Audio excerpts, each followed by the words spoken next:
ng tao.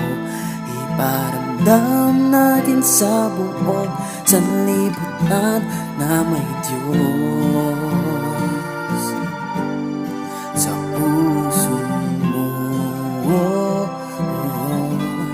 sa puso mo.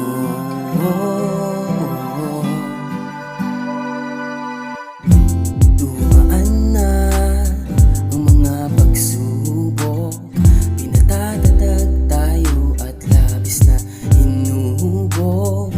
Malaking biyaya ang bawat buhay, na hanggang ngayon may pagkakataong magmahal ng tunay.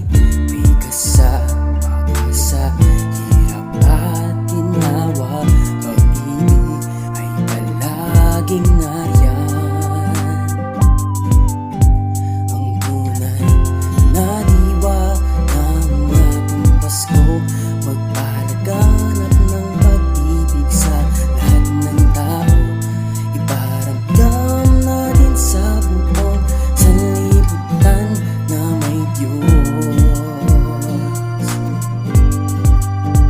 Ang tunay na diwa ng ating Pasko, magpalaganap ng pag-ibig sa lahat ng tao.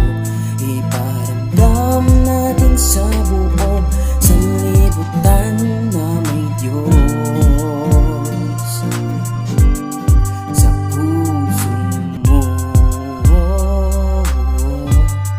sa puso mo, sa puso mo. Yeah, iba't iba man ang ating nagiging dahilan, ang dami nating paraan para mag-ibigan. By giving and helping and caring tirelessly, walang humpay ang ligaya kapag tayo ay nagkakaisa. Piliin nating magmahal kahit magkakaiba.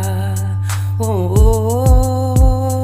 tunay na diwa ng ating Pasko, ipalaganap ang pag-ibig sa lahat ng tao.